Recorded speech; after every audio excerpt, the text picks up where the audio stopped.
The past several months has seen some level of political gerrymandering and even a lot of heightened political activity in Bauchi State. And this is part of some level of enlightenment by the youths who have decided to say, we have to ask and demand what we want from our leaders.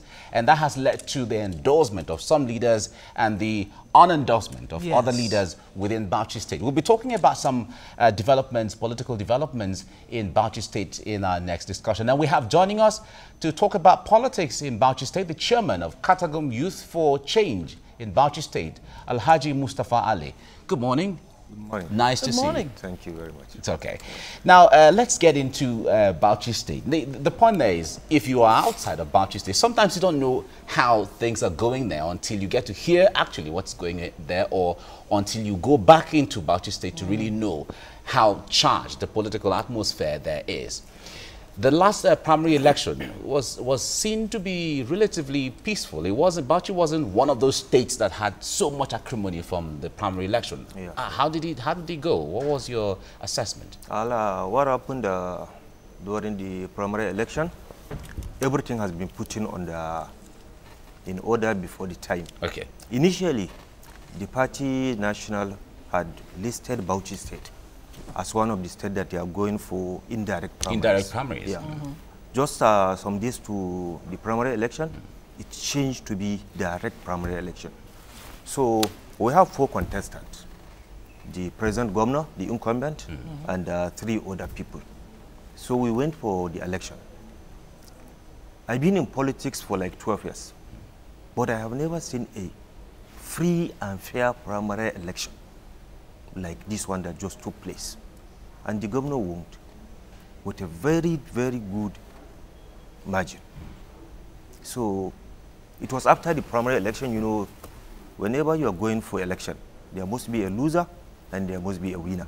And so whenever you fall in being a loser, you will just have to say 1 or 2 things before accepting the thing. And thank God, all the aspirants, it's only one person that left the party. All of them were in the party. And I think last week or so, Mr. President called them, those that lost. He talked to them, he told them party issues, the party is the most important, so they should just go and rally around the winner, that is the incumbent governor.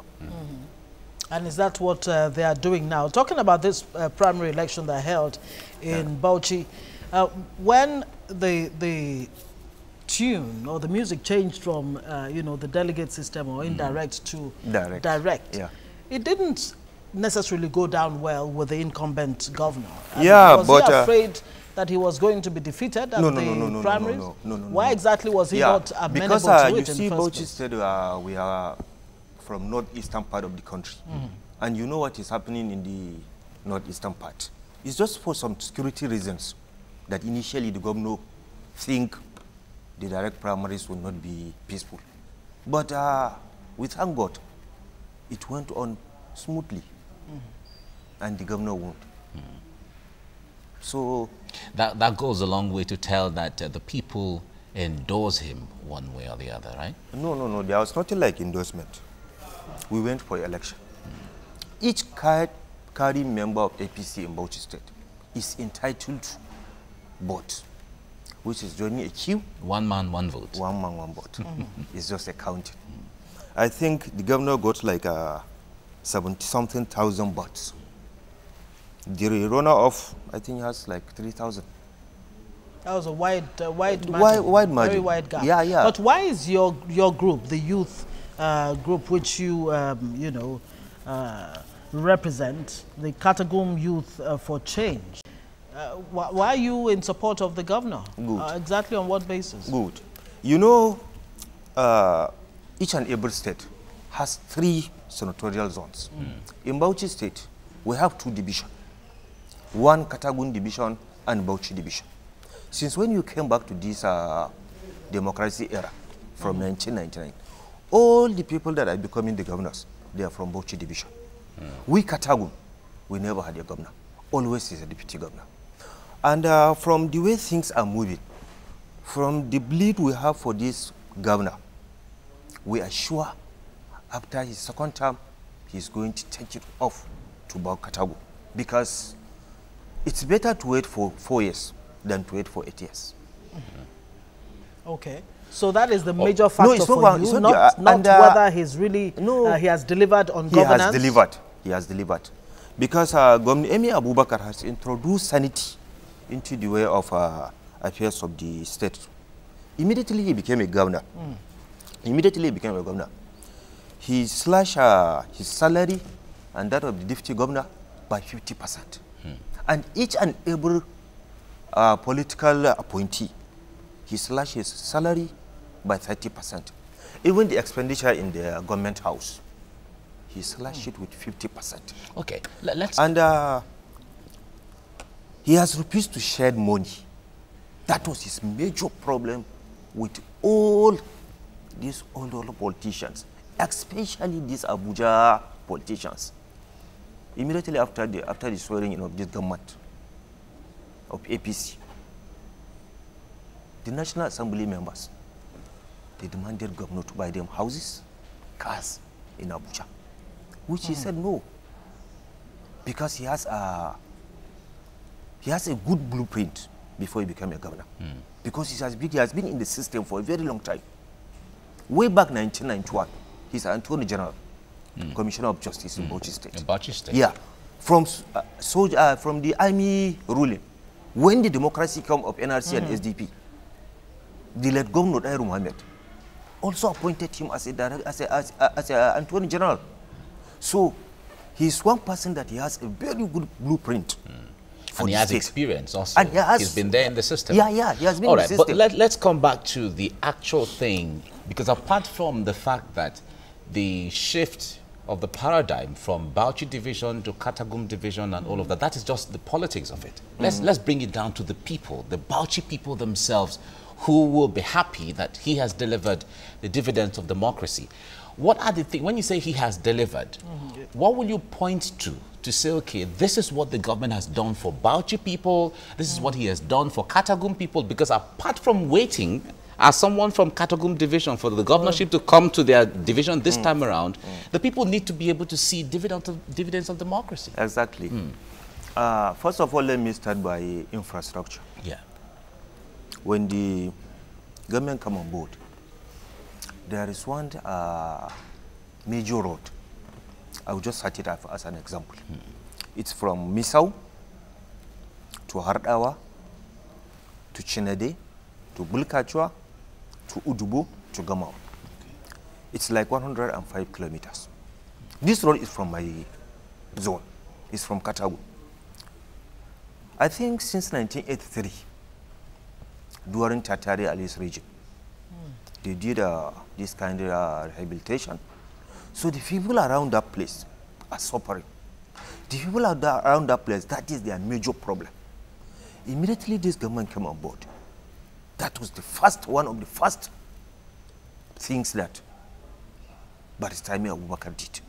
He did that road within just 3 months.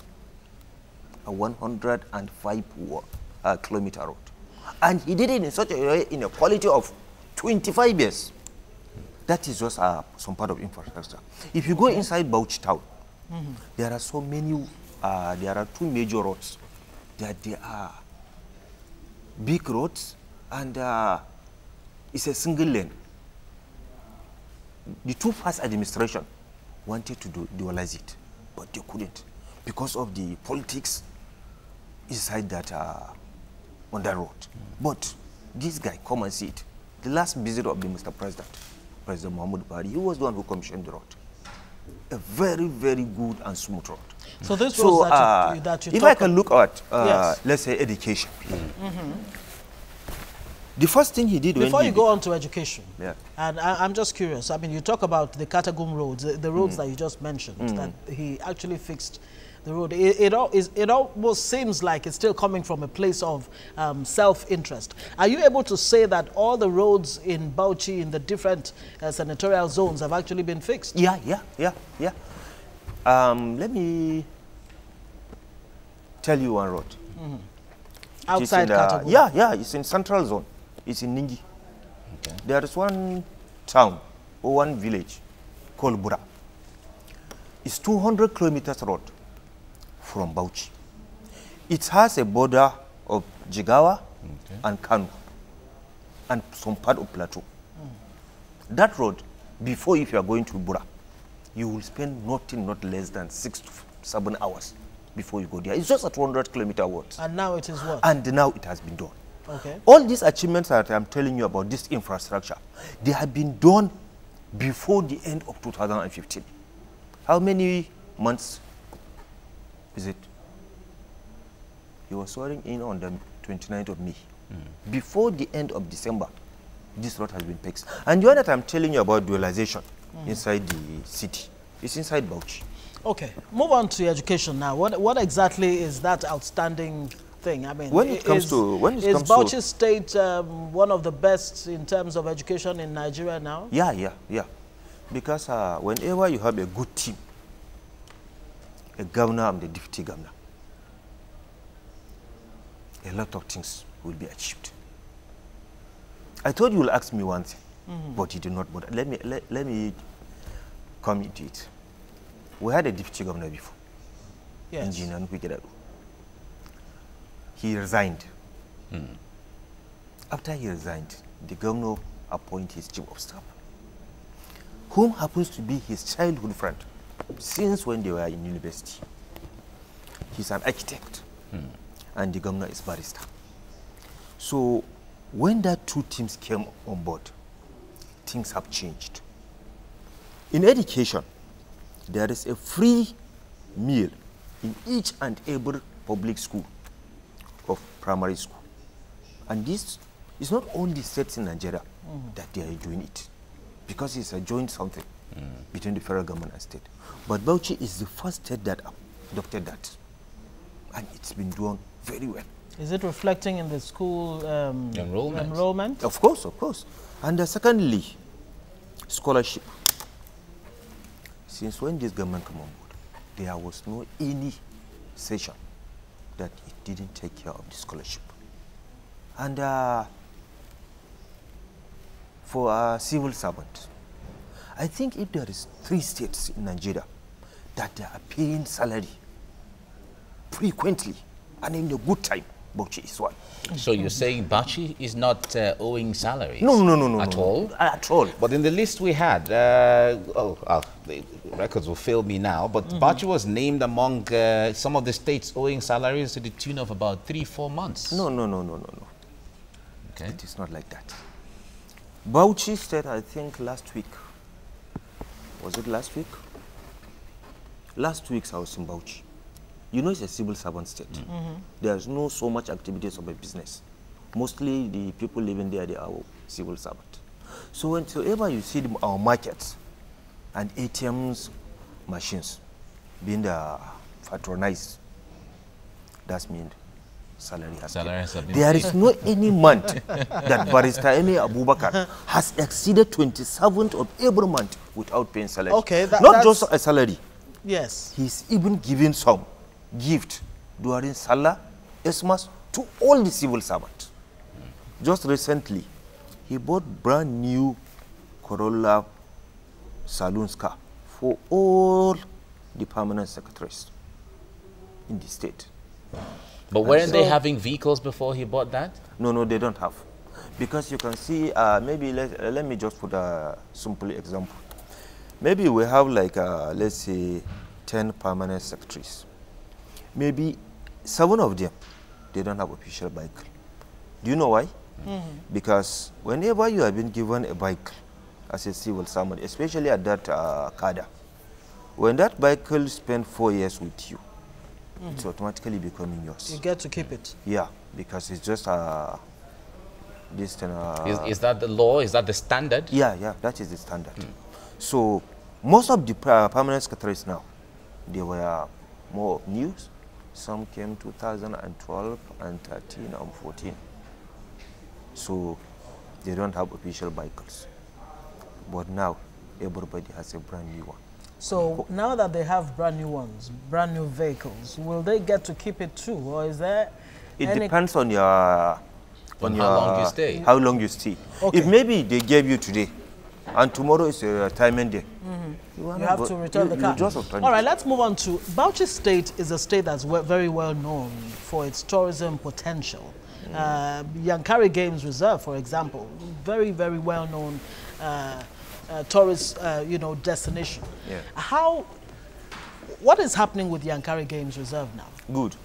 Because it was abandoned for a very long time. No. The former governor tried to bring it back. During Governor Ahmed Maazu's period, he made Yankari one of the priorities areas. He renovated the place, he built new chalets, and he made sure the place is working very well. But after Ahmed Maazu left, the place became abandoned. It became too bushy. But this government, when it come on board, the Makama Baba Bauchi, Barrister Emi Abubakar, Yankari is one of his priorities. They went there, they renovated the place, they make it very lively, in such a way that now government is taking seminars and activities there. Even the last First Ladies Forum for Northern Nigeria, they did their seminar there. Even the, I think, National Quantity Surveyors or something. So it's you're saying that the Yankari has become a destination of choice for... Yeah. Yeah, okay. but it still wouldn't, because when you hold conferences and all of that, that's just one aspect of it. We used to know that people, in fact, not just Nigerians, foreigners, South Africans, British people, you know, they all used to come to Yankari Games Reserve. Let me tell you one thing. Not just British and South Africa, even Kenya. You know how Kenya is? Of course. Yes. It's a tourist area. Even Kenya's people, they came to Yankari. Because there is this natural something. The wildlife. Yeah. There are some animals that you can go around so many places in this world. You will not get to see them easily alive like in Yankari. But you have it in Yankari. Okay, unfortunately, we don't even have time. It's already, we're done with this. But UNICEF came out with a very troubling report that the number of newborn deaths in Bauchi is very alarming. I wonder what the governor is doing about that. About that, UNICEF something. I read it. I live in Bauchi. What I read in the papers and media houses, I took my time as a politician to go around some hospitals and some healthcare centers to know what is happening, to have a view of the issue. So the first-hand knowledge of what's going on. The first-hand knowledge I have is not what I read in the papers. And state government, you know, whenever you have